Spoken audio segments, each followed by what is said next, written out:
तो ही थॉट कि अरे आज की सभा के लिए मैं साधु को इनवाइट करूँ।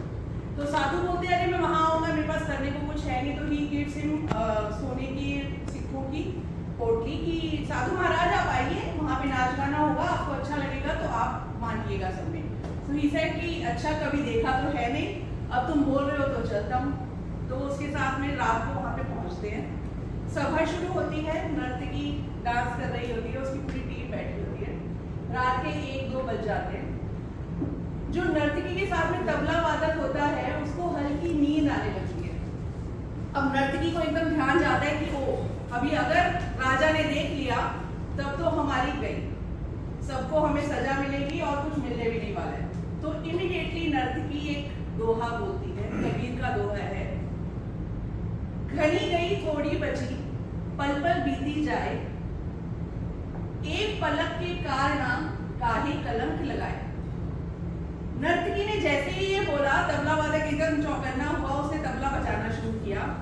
साधु महाराज उठे, उन्होंने वो सोने की सिक्कों की पोटली उसको दी और जाने लगे।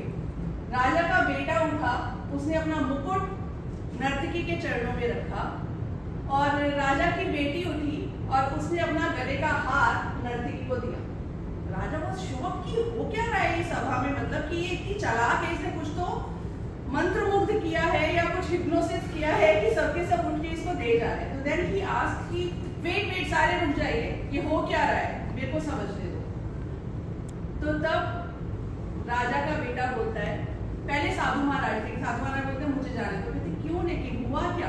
तो देन ही सेज कि जो दोहा है ना, इसका मीनिंग क्या है, घनी गई थोड़ी बची पल पल बीती जाए, एक पलक के कारण काहे कलंक लगाए। कहते मैंने सारी उम्र इतना साधु संन्यास करके मैंने इतना भगवान के पास गया हूँ और सिर्फ मैं इस पल में तुम्हारी बातों में आके क्या करने बैठा हूँ इधर।